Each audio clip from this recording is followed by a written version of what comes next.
வணக்கம் எவ்ரிவோன். இந்த வீடியோவில் நான் பார்க்க போகிறது உலகத்தில் 3000க்கும் அதிகமான பாம்புகள் இருக்கு. அதில் 600 வகையான பாம்புகள் தான் விஷ பாம்புகளாக இருக்கு. அதுலேயும் கொஞ்சம் பாம்புகள் தான் கொடிய விஷ நிறைஞ்ச பாம்புகளாக இருக்கு. சரி, ஒரு பாம்பு அதிக விஷ நிறைஞ்ச பாம்புன்னு எப்படி கண்டுபிடிக்கிறது? இதுக்காக ஆய்வாளர்கள் மீடியன் லீத்தல் டோஸ் அப்படிங்கிற ஒரு அளவிட பயன்படுத்துகிறாங்க. இதை சுருக்கி LD50ன்னு சொல்லலாம். இந்த LD50யோட மதிப்பு எந்த பாம்புக்கு ரொம்ப கம்மியாக இருக்கும் அதுதான் வீரியமான விஷ நிறைஞ்ச பாம்பாக இருக்கு. அதாவது ஒரு பாம்பு ஒரே கடியில் அதிக விஷத்தை செலுத்தினாலும் அது வீரியமான விஷமாக இருக்காது. ஆனால் ஒரு பாம்பு கொஞ்சோண்டு விஷத்தை தான் செலுத்தும், ஆனால் அது ரொம்ப வீரியமானதாக இருக்கும், பல பேர்த்த கொல்ல போதுமானதாக இருக்கும். அந்த மாதிரி எந்த பாம்போட LD50யோட மதிப்பு ரொம்ப கம்மியாக இருக்கும் அதுங்க தான் அதிக வீரியம் நிறைஞ்ச விஷ பாம்புகளாக இருக்கு. ஸோ அந்த வகையில் உலகத்தோட முதல் 10 வீரியமான விஷ பாம்புகளை இங்கே நம்ம பார்க்க போகிறோம். வாங்க வீடியோக்குள்ள போகலாம்.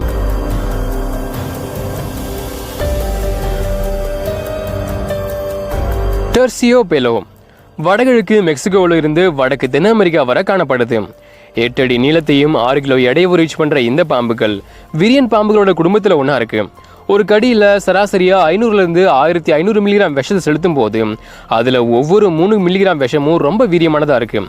அதாவது இந்த பாம்போட LD50 அளவு 3 மில்லிகிராமாக இருக்கு. ஒரு எலியை கொல்ல வெறும் 3 மில்லிகிராம் விஷம் இருந்தாவே போதுமானதுதான். இதில் இது சராசரியாக ஒரு கடியில் 500லேருந்து 1500 மில்லிகிராம் விஷத்தை வெளியிடுறதால இதால் ஒரே கடியில் 12 மனிதர்களை கொல்ல முடியும். இந்த பாம்போட முக்கோண தலையும் உடம்புல மஞ்சள், ஆலிவ், அடர் பழுப்பு மாதிரியான கலர் சேர்ந்த சிக்ஸாக் பேட்டர்ன்ஸ் ஆனது காட்டோட தரையில் சிறந்த உருமறைப்பை வழங்குது. ஸோ காட்டு தரையில் எங்கே இருக்குன்னு இதை கண்டுபிடிக்கவே முடியாதுங்கிறதால ரொம்ப ஈஸியாக பல மனித மரணங்களுக்கு காரணமாக அமையுது. இதோட ஹீமோடாக்சின் ரத்த அணுக்களை அழிச்சு ரத்தப்போக்கை ஏற்படுத்தும். சைட்டோடாக்சின் திசுக்களை அழிச்சு சேதத்தை ஏற்படுத்தும். பகலில் காட்டுத்தரையில் ஒளிஞ்சுக்கிட்டு நைட்டில் ஆக்டிவாக செயல்படுற இந்த பாம்புகள் இது வாழ்கிற பகுதியில் அதிக மனித மரணங்களுக்கு காரணமாக அமையுது. பொதுவாக 15லேருந்து 20 வருஷம் வரை வாழுது. ராஜநாகம் இந்திய துணைக்கண்டத்தில் இருந்து தென்கிழக்கு ஆசியா, தெற்கு சீனா வர பரவிருக்கு. உலகத்தில் இருக்க மிக நீளமான விஷப்பாம்பு இதுதான். அதிக எடை இருக்கிற விஷப்பாம்புகளில் இதுவும் ஒன்று. சராசரியா 10லேருந்து 13 அடி நீளம் இருந்தாலும் அதிகபட்சமாக 19 அடி நீளத்தையும் அடையும். கருப்பு, பழுப்பு, சாம்பல் போன்ற நிறங்களில் வெளிர் பட்டைகளோட காட்சியளிக்குது. ஒரே கடியில் 400லேருந்து 1000 மில்லிகிராம் விஷத்தை செலுத்துகிற இந்த பாம்போட விஷத்தில் ஒவ்வொரு மில்லிகிராம் விஷமும் அவ்வளோ வீரியமானதாக இருக்கும். அதிக அளவு விஷத்தில் இருக்க நியூரோடாக்சின் நரம்பு மண்டலத்தை பாதிச்சு பக்கவாதத்தை ஏற்படுத்தி சுவாச செயலிழப்பை உண்டாக்கி மரணத்தை ஏற்படுத்தும். அப்புறம் விஷத்தில் இருக்க சைட்டோடாக்சின் திசுக்களை அழிச்சு ஸ்கின்னை டேமேஜ் பண்ணும். ராஜநாகத்தோட விஷம் ஒரு மனிதனை 30 நிமிஷத்துலேருந்து சில மணி நேரங்களில் கொண்டுடும். ஒரே கடியில் ஒரு யானையவோ இல்லை 11 மனிதர்களையோ கொள்றதுக்கான சக்தி இதோட விஷத்துக்கு இருக்கு. ராஜநாகம் ரொம்ப நீளமாக இருக்கிறதால நாம் அதுங்களை பயமுறுத்தினா தரையிலிருந்து 6 அடி நீளம் வரை எழுந்து கண்ணத்தை விரிச்சு படம் எடுத்து நம்மளை திருப்பி பயமுறுத்தும். இதுக்கு மேலேயும் அதை சீண்டி பார்த்தா அப்புறம் சம்பவம் தான், ஒரே போடு போட்டுரும். இந்த பாம்புகள் பொதுவாக 20லேருந்து 30 வருஷம் வரை வாழும். பிளாக் மாம்பா தெற்கு அப்புறம் கிழக்கு ஆப்பிரிக்காவோட சவானா புல்வெளிகள், காடுகள், பாறை நிலப்பரப்புகளை காணப்படுற இந்த பாம்புகள் அதிகமாக மரங்கள்லையும் கைவிடப்பட்ட கரையான் புத்துகள்லையும் வசிக்குது. ராஜநாகத்துக்கு அடுத்து 2வது நீளமான விஷப்பாம்பு இதுதான். ஆப்பிரிக்காவோட மிக நீளமான விஷப்பாம்பு இதுதான். 14 அடி நீளம் வர வளரும். உலகத்தோட வேகமான விஷப்பாம்பு இதுதான். மணிக்கு 16 கிலோமீட்டர் வேகத்தில் நகரும். ஒரு கடியில் 100லேருந்து 400 மில்லிகிராம் விஷத்தை செலுத்துகிற இந்த பாம்போட விஷத்தில் ஒவ்வொரு 0.3 மில்லிகிராம் விஷமும் ரொம்ப வீரியமானது. விஷத்தில் இருக்க அதிகப்படியான சக்தி வாய்ந்த நியூரோடாக்சின் 7லேருந்து 15 மணி நேரத்தில் ஒரு மனிதனை கொண்டுடும். சில நேரங்களில் வெறும் 30லேருந்து 45 நிமிஷங்கள்லேயே ஒரு மனிதனை கொல்லவும் வாய்ப்பு இருக்கு. ஒரு தாட்டி மட்டும் கடிக்காம தொடர்ந்து மறுபடியும் கடிக்கிறதால இது ரொம்ப டேஞ்சர். ஆலிவ், சாம்பல், பழுப்பு நிறத்தில் இருக்க பிளாக் மாம்பா கருப்பு வாயை வச்சுக்கிட்டு தரையிலிருந்து 3ல் 2 பங்கு உடம்ப மேலே தூக்கி நம்மளை பயமுறுத்தும். ராஜநாகம் மாதிரி இதுவும் லைட்டாக கழுத்தை விரிச்சு பயமுறுத்தும். வேலைக்கு போகலன்னா தூரத்தில் இருந்துகிட்டே திடீர்னு நம்மளை கடிக்கும். பொதுவாக பிளாக் மாம்பாஸ் 11லேருந்து 20 வருஷம் வரை வாழுது. காட்டு நாகங்கள் ஆப்பிரிக்காவோட மத்தியிலையும் மேற்கிலையும் இருக்க காடுகள், சவானா புல்வெளிகள், நீர்நிலைகள், சதுப்பு நிலங்கள், கடலோர புதர்கள் அப்படின்னு பல்வேறு வாழ்விடங்களில் வாழுது. சில நேரம் மனிதர்களுக்கு பக்கத்துலையும் வசிக்குது. ஆப்பிரிக்காவிலேயே மிக நீளமான உண்மையான நாகப்பாம்பு இதுதான். நாகப்பாம்பு இனங்கள்லையும் இதுங்க தான் நீளமானது. 10 அடி நீளம் வர வளரும். ஒரே கடியில் 520லேருந்து 1100 மில்லிகிராம் விஷத்தை செலுத்தும். விஷத்துல 0.22 மில்லிகிராம் விஷமே ரொம்ப வீரியமானதா இருக்கிறதால ஒரே கடியில் 65 நல்லா வளர்ந்த மனிதர்களை இதால கொல்ல முடியும். ஏன்னா LD50யோட மதிப்பு 0.22ங்கிற அளவில் ரொம்ப கம்மியாக இருக்கிறதால விஷம் ரொம்ப வீரியமானதாக இருக்கு. நம்மளை தாக்க நினச்சதுன்னா தரையிலிருந்து 1/3 உடம்ப தரையிலிருந்து தூக்கி கழுத்தை விரிச்சு தாக்க ஆரம்பிச்சிட்டோம். விஷத்தில் நியூரோடாக்சினும் சைட்டோடாக்சினும் இருக்கிறதால கடிப்பட்டவங்களுக்கு உறுப்புகள் செயலிழந்து பக்கவாதம் ஏற்பட்டு மயக்கமே வந்துடும். ரொம்ப சீக்கிரமா ஹாஸ்பிட்டல் போனா தப்பிக்கலாம். கண்ணாடி விரியன் இந்தியாவிலையும் தென்கிழக்கு ஆசியாவிலையும் பல மனித மரணங்களுக்கு காரணமாக அமையுது. வேற எந்த பாம்புகளை விடவும் அதிகமாக இந்தியாவில் 2.6% மரணங்களுக்கு இதுங்க தான் காரணமாக இருக்கு. இதோட விஷத்துல 0.16 மில்லிகிராம் விஷமே ரொம்ப வீரியமானதாக இருக்கு. இதில் இது 130 to 250 மில்லிகிராம் விஷத்தை ஒரே கடியில் இன்ஜெக்ட் பண்ணுது. ஒரு மனிதனை கொல்ல கனடி விரியன் பாம்போட 40 to 70 மில்லிகிராம் விஷமே போதுமானதுதான். அப்போ ஒரே கடியில் இதால கிட்டத்தட்ட 5 பேரை கொல்லக்கூடிய விஷத்தை வெளியிடுது. 4 to 5 அடி நீளம் வளர்ற இந்த பாம்போட உடம்பானது பழுப்பு நிறத்தில் இருக்கு. உடம்புக்கு மேலே நீள்வட்ட வடிவத்தில் சங்கிலி மாதிரியான கருப்பு கலர் பேட்டர்ன்ஸோட இருக்கு. தலையானது முக்கோண வடிவத்தில் இருக்கு. மற்ற பாம்புகள் மாதிரி இது பயந்து ஓடாது. நீங்கள் அதை பயமுறுத்தினா எஸ் வடிவத்தில் சுருண்டுக்கிட்டு சத்தமாக சீரும். இதுக்கப்புறமும் நீங்கள் பின் வாங்கலைன்னா 1/3 உடம்பை உயர்த்தி உங்களை தாக்கும். தாக்குதல் வேகம் ஃப்ராக்ஷன் ஆஃப் செகண்ட்ஸில் முடிஞ்சிடும். விஷத்தில் அதிகமான ஹீமோடாக்சின் இருக்கிறதால கடுமையான வலியை உண்டாக்கி உடம்புக்குள்ள ரத்தப்போக்கை ஏற்படுத்தி சிறுநீரகம் செயலிழந்து இறப்பு ஏற்படும். திறந்தவெளி புல்வெளிகள், புதர் நிலங்கள் உட்பட விவசாய நிலங்கள், அப்புறம் முக்கியமாக மனித குடியிருப்புகளுக்கு பக்கத்தில் வாழ்றதால தான் இந்தியாவில் அதிக மனித மரணங்களுக்கு கண்ணாடி விரியன் காரணமாக இருக்கு. 10 to 20 வருஷம் வரை வாழுது. கொடிய விஷம் நிறைஞ்ச பூம் ஸ்லாங் ஆனது ஆப்பிரிக்காவோட பெரும்பாலான பகுதியில் காணப்படுது. மரங்கள்லையும் புதர்களையும் மட்டும்தான் இதுங்களை பார்க்க முடியும். 3 to 5 அடி நீளத்தை அடைகிற பூம் ஸ்லாங் பிரகாசமான பச்சை நிறத்தில் கருப்பு செதில்களை வச்சிருக்கு. கண்கள் ரொம்ப பெருசா இருக்கு. இதோட விஷம் ரொம்பவுமே ஆபத்தானது. எப்படின்னா ஒரு கடியில் வெறும் 1 to 8 மில்லிகிராம் விஷத்தை தான் வெளியிடும். ஆனால் அந்த விஷத்தோட LD50யோட மதிப்பு 0.1 மில்லிகிராம்ங்கிற அளவில் ரொம்ப கம்மியாக இருக்கு. அதாவது பூம் ஸ்லாங்கோட ஒவ்வொரு 0.1 மில்லிகிராம் விஷமும் ரொம்ப வீரியமானது. ஸோ ஒரே கடியில் ஒரு மனிதனை இதால் கொல்ல முடியும். இதுலேயும் இன்னொரு ஆபத்து என்னன்னா பூம் ஸ்லாங் கடிச்சதுன்னா அடுத்த 24 to 48 மணி நேரத்துக்கு எந்த அறிகுறியும் தெரியாது. நம்மளும் உடம்புல விஷம் ஏறலன்னு நினச்சிட்டு ஃப்ரீயாக விட்டுருவோம். ஆனால் விஷமானது உடம்புல சைலண்டாக வேலை செஞ்சு முக்கியமான உள் உறுப்புகளில் ரத்தப்போக்கை ஏற்படுத்தும். ஏன்னா இதோட விஷம் ஹீமோடாக்சினாக இருக்கிறதால ரத்தம் உறையறதை தடுத்து ரத்தப்போக்கை ஏற்படுத்துது. அறிகுறி தெரியறதுக்கு முன்னாடியே முக்கியமான உறுப்புகள் டேமேஜ் ஆகியிருக்கும். 24 to 48 மணி நேரத்துக்கு அப்புறம் தான் வெளிப்படையான அறிகுறிகள் உருவாக்கும். தலைவலி, குமட்டல், ஈறுகள்லையும் மூக்குலையும் ரத்த கசிவு ஏற்படும். சீக்கிரமாக டாக்டர் கிட்ட போகலன்னா கண்டிப்பாக மரணம் தான். ஆனால் ஒரு நல்ல விஷயம் என்னன்னா பூம் ஸ்லாங் ஒரு அமைதியான பாம்பு, கொஞ்சம் ஷை டைப்பும் கூட.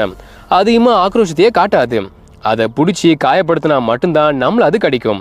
பொதுவாக 8 to 15 வருஷம் வரை வாழும். கோஸ்டல் தைப்பானுங்கிற இந்த பாம்பு ஆஸ்திரேலியாவோட கடற்கரையிலையும் பப்புவா நியூகினியா தீவுலையும் காணப்படுற நிலத்தில் வாழ்கிற 3வது வீரியமான விஷ நிறைஞ்ச பாம்பு. ஆஸ்திரேலியாவோட 2வது நீளமான விஷ பாம்பாகவும் இருக்கு. 9 அடி நீளத்தை அடைகிற இந்த பாம்புகள் ஒரே கடியில் 100 to 400 மில்லிகிராம் விஷத்தை ரிலீஸ் பண்ணுது. அதில் 0.1 மில்லிகிராம் விஷமே ரொம்ப வீரியமானது. விஷத்தில் நியூரோடாக்சினும் ஹீமோடாக்சினும் இருக்கிறதால நரம்பு மரணத்தையும் ரத்தம் முறையறதையும் பாதிச்சு வாழ்நாள் முழுக்க அவதிப்படுற மாதிரி உங்கள் உடம்பை வேற ஒரு ஷேப்புக்கு மாற்றி விட்டுரும். பக்கவாதம் வந்தால் எப்படி இருப்பாங்களோ அந்த மாதிரி. இந்த பாம்பு கடிச்சு 2 மணி நேரத்துக்கு அப்புறம் ட்ரீட்மெண்ட் பண்ணாலும் கூட சுவாச கோளாறும் சிறுநீரக செயலிழப்பும் உண்டாக வாய்ப்பு இருக்கு. கடிப்பட்டவங்க 1 மணி நேரத்துக்குள்ள இறந்து போன நிகழ்வுகளும் இருக்கு. இதோட ஒரு கடி விஷத்துல 56 பேரை கொல்றதுக்கான நச்சுத்தன்மை இருக்குன்னு சொல்லப்படுது. சில பதிவுகள் இதோட ஒரு கடி விஷம் 100க்கு அதிகமான மனிதர்களை கொல்லும்னு சொல்லுது. இதுல இன்னொரு டேஞ்சர் என்னன்னா கோஸ்டல் தைப்பான் ஒரு தாட்டி மட்டுமே கடிக்காது. பல முறை தொடர்ந்து கண்டினியூஸா கடிச்சுக்கிட்டே இருக்கும். பாம்பு இருக்கிறத நீங்க ஃபீல் பண்றதுக்கு முன்னாடியே மின்னல் வேகத்துல துல்லியமா அது உங்களை பல முறை கடிச்சிருக்கும். இதனால தான் இது இன்னும் டேஞ்சரா இருக்கு. நல்ல வேலை இது நம்ம பக்கத்துல இல்லை, அது வர சந்தோஷம். பொதுவாக வெளிர் ஆலிவ் சோப்பு பழுப்பு நிறத்தில் இருந்தாலும் குளிர்காலத்தில் உடம்ப சூடாக வச்சுக்க கருப்பு நிறமாகவும் மாறும். இந்த பாம்புகளை நீங்கள் தேவையில்லாமல் சீண்டினீங்கன்னா எஸ் வடிவத்தில் உடம்பை வளைச்சி மின்னல் வேகத்தில் பல முறை கிடைக்கும். தப்பிக்க வழியே இருக்காது. ஆஸ்திரேலியா அண்ட் பப்புவா நியூகினியாவோட கடலோரங்கள், காடுகள், புல்வெளிகள், கரும்பு வயல்களையும் அதிகமாக காணப்படுற இந்த பாம்புகள் பொதுவாக 10 to 15 வருஷம் வரை வாழும். Dubois sea snake Papua New Guinea, New Caledonia, Australia போன்ற பகுதிகளோட பவளக்கடல், அரபுரா கடல், தீமோர் கடல், இந்திய பெருங்கடல் போன்ற கடல்களோட பவளப்பாறை சமவெளிகள்ல இந்த பாம்புகள் வசிக்குது. உலகத்தோட 3 கொடிய விஷம் நிறைஞ்ச பாம்புகள்ல இதுவும் ஒண்ணு. சில மதிப்பீடுகள் இன்லேண்ட் தைப்பானுக்கு அடுத்து 2வது கொடிய விஷ பாம்பா இதை சொல்லுது. கடல்ல வாழ்ற அதிக விஷம் நிறைஞ்ச பாம்பு இதுதான். இதோட விஷம் நியூரோடாக்சினா இருக்கு. ஒரு கடியில சராசரியா 1 to 10 மில்லிகிராம் விஷத்தை தான் செலுத்தும். ஆனா அதுல 0.04 மில்லிகிராம் விஷமே அதிக வீரியமானது. இவ்வளோ கொடிய விஷம் இதுக்கு இருந்தாலும் இதுங்க ரொம்ப அமைதியான பாம்புங்க. மனிதர்களை கடிக்கவே கடிக்காது. ரொம்ப அதை டார்ச்சர் பண்ணாதான் ரேரா நம்மள கடிக்கும். அதுவும் இது பரந்த கடல்ல வாழ்றதால இதால இதுக்கு முன்னாடி கடிப்பட்ட பதிவுகளும் இல்லை. ஸோ நமக்கு எந்த ஆபத்தும் இல்லை. பழுப்பு, வெளிர் பழுப்பு, சாம்பல் நிற உடம்புல அதே நிறத்துல டார்க்கான புள்ளிகள் குறுக்கு வெட்ட அமைஞ்சிருக்கு. கடல்ல வாழ்றதால துடுப்பு மாதிரியான வாழை வச்சுக்கிட்டு தோல் வழியா சுவாசிக்குது. கடல்ல பொதுவா 9 to 15 வருஷம் வரை வாழுது. ஈஸ்டர்ன் பிரவுன் ஸ்னேக் நிலத்துல வாழ்ற 2வது கொடிய விஷம் நிறைஞ்ச பாம்பு இதுதான். மத்திய அப்புறம் கிழக்கு ஆஸ்திரேலியாவிலையும் தெற்கு பப்புவா நியூகினியாவிலையும் இருக்க அடர்ந்த காடுகளை தவிர பெரும்பாலான பகுதிகளில் இதுங்க காணப்படுது. முக்கியமா எலிகள் எங்க அதிகமா இருக்கோ அங்கதான் காணப்படுது. விவசாய நிலங்கள், நகரங்களுக்கு வெளியே பண்ணைகள் அப்படின்னு மனிதர்கள் அதிகமாக வசிக்கிற பகுதியில் காணப்படுது. இதனாலதான் இதால ஏற்படுற மரணங்களும் ரொம்ப அதிகமா இருக்கு. ஆஸ்திரேலியாவில் பாம்பு கடியால் ஏற்படுற 60% மரணங்களுக்கு இதுங்க தான் காரணம். ஒரு கடிக்க சராசரியா 5 to 75 மில்லிகிராம் விஷமே செலுத்தினாலும் அதுல வெறும் 0.03 மில்லிகிராம் விஷமே ரொம்ப வீரியமானதா இருக்கு. இதனால இந்த ஈஸ்டர்ன் பிரவுன் ஸ்னேக்கோட 3 மில்லிகிராம் விஷமே ஒரு சராசரி மனிதனை கொள்ள போதுமானதா இருக்கு. இதுல இது ஒரு கடிக்கு அதிகபட்சமா 75 மில்லிகிராம் விஷத்தை வெளியிடுறதால ஒரு கடி விஷத்தால கிட்டத்தட்ட 25 மனிதர்களை கொல்ல முடியும். ஈஸ்டர்ன் பிரவுன் ஸ்னேக்கோட நியூரோடாக்சின் விஷம் ரத்தம் உறையறதை தடுத்து ரத்தப்போக்கை ஏற்படுத்தி ஹார்ட் அட்டாக்கை உண்டாக்கும். 7 அடி நீள வர வளர்ற இந்த பாம்புகள் ரொம்ப வேகமானது. ஓடுற நம்மளையே துரத்தி பிடிக்கணும்னு சொல்லப்படுது. பொதுவாக மனிதர்களை பார்த்தா பின் வாங்கினாலும் அதை திடீர்னு பயமுறுத்தினாலோ இல்லை அதை கார்னர் பண்ணாலோ உடம்போட முன்பகுதியை தரையிலிருந்து எஸ் வடிவத்தில் உயர்த்தி கழுத்தை தட்டையாக்கி வாயை திறந்து நம்மளை கடிக்க வரும். வெளிர் பழுப்பு நிறத்தில் இருந்து கருப்பு நிறத்தில் இருக்கும். அதுக்கு மேலே ஆரஞ்சு இல்லைனா சாம்பல் நிற புள்ளிகள் இருக்கும். அடியில் வெளிர் கிரீம் மஞ்சள் நிறத்தில் இருக்கும். இந்த பாம்புகள் 10 to 15 வருஷம் வரை வாழுது.